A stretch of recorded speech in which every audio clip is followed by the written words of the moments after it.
Throughout his career, Joe Frazier felt the need to prove himself to the world, to the critics, to everyone who doubted him, and to the man who called himself the greatest. I'm going to give him a real whooping, and I wrote a poem. Some of you heard it, but this is a little conscious. I got a little gorilla here. That scene from Rocky, where he's running up the stairs, Frazier inspired it. He sparred until his hands dropped and participated in the fight of the century, where he'd unleashed the monster inside him to an unreal and devastating left hook, considered the best in boxing history. But like any underdog, it was Frazier's relentless grit and determination that he put into this training system that made him one of the greatest heavyweights in history. I'm Takeshi Fit, and I'm here to show how you can train like your favorite celebrities and characters. Let's break down Frazier's no-nonsense training routine and what it took for him to become a champion. But first, we have to go back and understand Frazier's younger years and see what shaped him into the warrior he became. Growing up in the rural fields of Beaufort, South Carolina, Joe Frazier was the 12th child of sharecroppers who worked tirelessly on land, so poor they called it white dirt. His father, Reuben, lost his left hand in a tractor accident the year Joe was born. But his mother, Dolly, made sure the family stayed afloat by selling drinks to neighbors who gathered around their black and white TV to watch boxing legends like Sugar Ray Robinson and Rocky Marciano.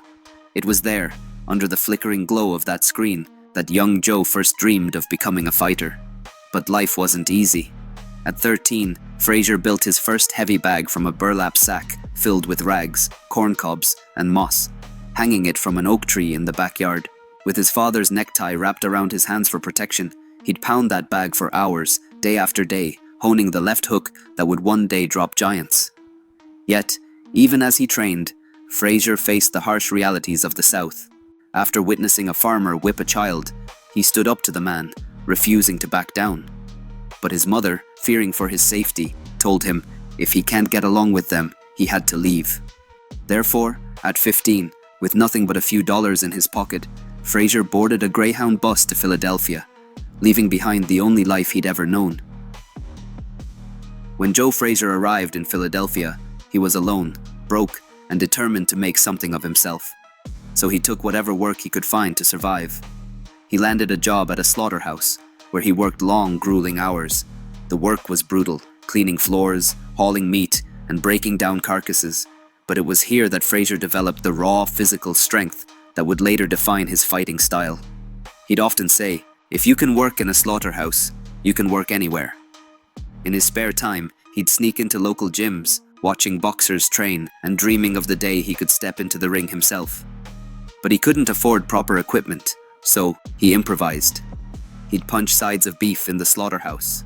That's why this unconventional training method not only strengthened his hands, but also honed his punching power, a skill that would later earn him the nickname Smokin Joe.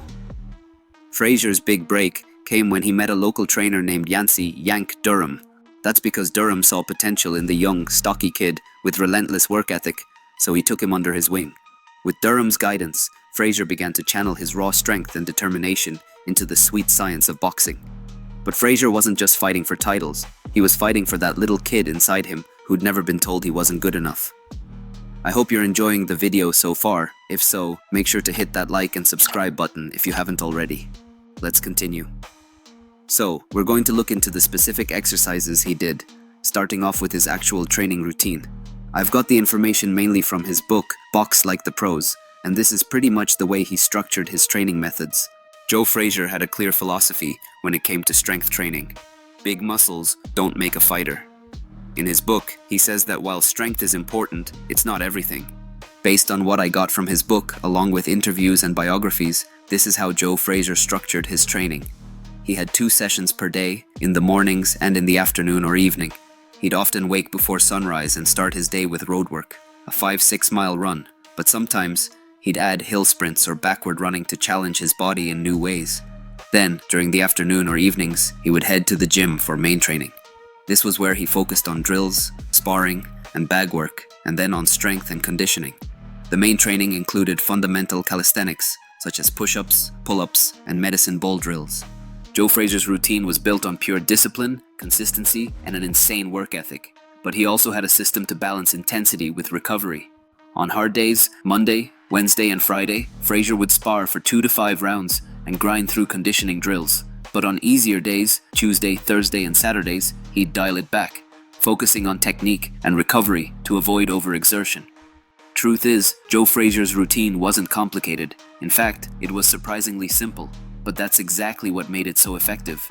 He believed in showing up every single day, no matter how he felt. Therefore, he built a foundation of pure consistency that few could match. Now that we've got a general overview of his training routine, let's break down his training into 3 sections: the pre-gym conditioning, the gym workout, and the strength and conditioning. Starting off with the pre-gym training. Many people jump into boxing training straight from the couch, thinking they can handle it. But Joe believed in building a solid foundation before even stepping into the gym, since going from zero to a boxer's workout is a recipe for failure. Therefore, he recommends you get in shape before stepping into the gym, enough to be conditioned for stamina, flexibility, and strength. First up, classic road work.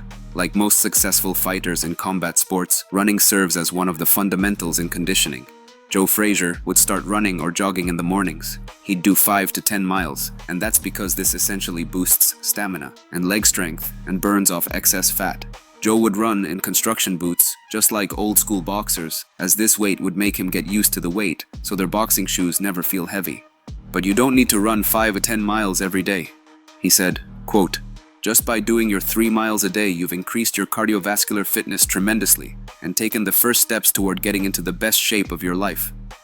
After running, he'd come back and do some stretching exercises. Joe Frazier knew that boxing involved moving your entire body with speed and precision. But if your muscles are tight, those movements become slow and awkward. That's why Frazier saw stretching as a non-negotiable part of training. His detailed stretching routine can be found in his book, Box Like the Pros. Frazier recommended stretching 3 times a day, before your run, after your run, and before your workout. At first, it might feel uncomfortable, but over time, your body starts craving it. Then, he'd go on calisthenics, basic push-ups and sit-ups to wrap up the pre-gym conditioning. Nothing fancy, just the fundamentals. He said if you were able to do 30-35 push-ups straight and 50-60 sit-ups non-stop, then you'd have the requirements for gym training. Once that was done, he'd rest and then start the gym workout. Alright, this is the same workout Joe Frazier did almost every day when he was heavyweight champion of the world. This training schedule covers all boxing training fundamentals and calisthenics for strength and conditioning. So, we're going to start with the boxing workout, and then I'll go over more details for strength and conditioning as we continue the video. The best part about this training is that you can also apply the same techniques he did. Will this make you a world-class champion? No guarantees. But will this turn you into an absolute killer in the ring? Absolutely. And it's simple, yet brutal. Joe had hard days, Monday, Wednesday, Friday, and easier days, Tuesday, Thursday, Saturday. So here's what he did. Frazier would start by loosening up and stretching for 2 rounds. Each round is 3 minutes, so 2 rounds are 6 minutes. He'd start with leg swings, hamstring stretches, and shoulder stretches. Then it would be a warm-up, jogging in place or jumping jacks. Next up, shadow boxing, 2 rounds. Frazier would stand in front of a mirror to sharpen his technique, refining the same ways in front of the mirror as one would do in a boxing match. But this next part is optional, depending on the day. Joe Frazier would do sparring, sometimes for 2 to 5 rounds, or up to 10 to 12 rounds if he was close to a fight. Because he'd spar 2-3 times per week, sometimes 6 days a week, using these rounds as the closest thing to a real boxing match. Therefore, he capitalized on live practice. The next thing he did was heavy bag work, 3 rounds, the focus on building power and simulating a real opponent. Plus, this is how he refined his lethal jab, by spending a couple rounds throwing only jabs and nothing else. Just moving around the bag and throwing 100-200 jabs on each round. Quote, "Before you know it, you'll have the best jab in the gym. And it won't have been by accident. It'll be because you worked on the heavy bag, and that works with every punch." After that, Frazier moved to the speed bag for 3 rounds. He'd start with a steady rhythm and alternate his hands, such as doing 2 lefts and 2 rights, then left, right. This exercise builds hand-eye coordination just like in a real match. He'd also bob and weave around it and throw hooks and uppercuts while at it. He'd also train with the double-end bag, making up for the movement that you don't get from a heavy bag or a speed bag, not focusing on power, but on timing and also some defense. Because it moves unpredictably, Frazier had to stay sharp. He'd throw jabs and hooks, aiming to hit the bag cleanly as it swung back and forth. Okay, now that the boxing training is done, it's time for conditioning. He'd start with a full-body workout that builds endurance, coordination, and the kind of stamina you need to go 12 or 15 rounds in the ring. And that is the jump rope. Frazier would do 5 to 15 minutes, straight through, no breaks. In the beginning, he'd start with 5 minutes, but as his conditioning improved, he'd work his way up to 15 minutes non-stop. And here's the kicker. Jumping rope for 15 minutes is like running for 30 minutes. It's that intense. But why is it so important? Because it works every muscle group you use in the ring. For punching, your hands, wrists, forearms, and shoulders. It also works your calves, thighs, and glutes, the muscles you use to move and pivot. And the constant movement, that works your heart and lungs, keeping your engine running strong. Now Frazier jumped rope in its normal way, but he'd mix it up with variations, such as the alternating foot skip, where he'd switch feet with each jump.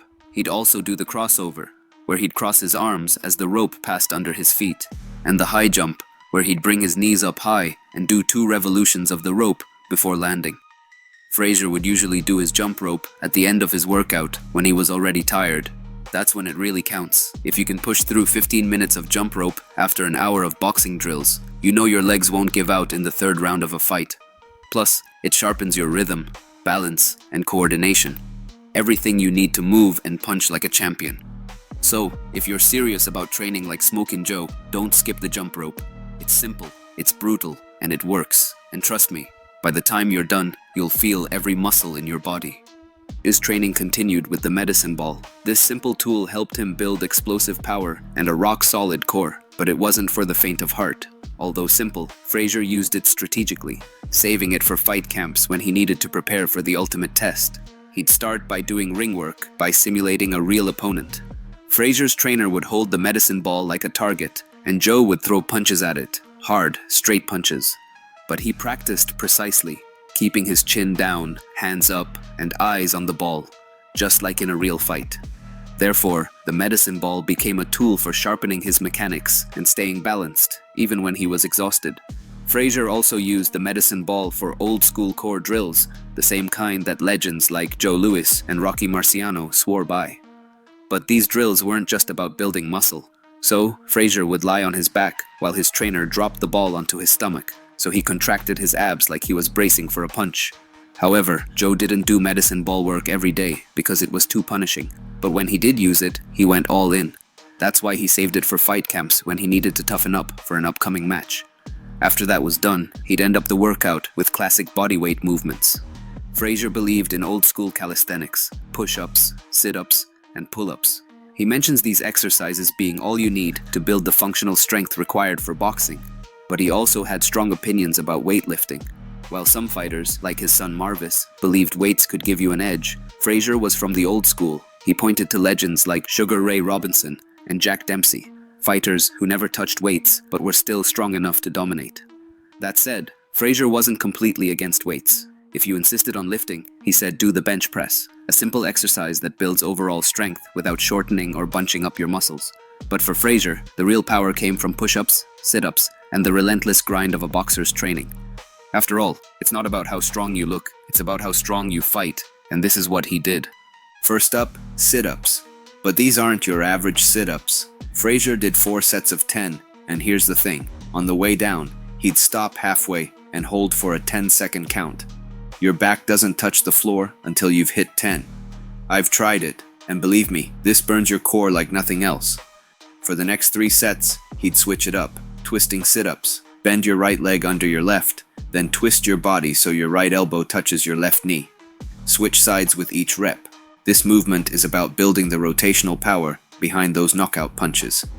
Alright, next up, push-ups. Frazier's goal was 3 sets of 25, with 40 to 60 seconds of rest between sets.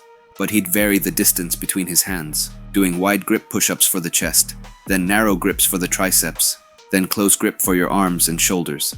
Between each set of push-ups, he'd do 10 pull-ups or 10 dips. If your gym has both, alternate them. Pull-ups one day, dips the next.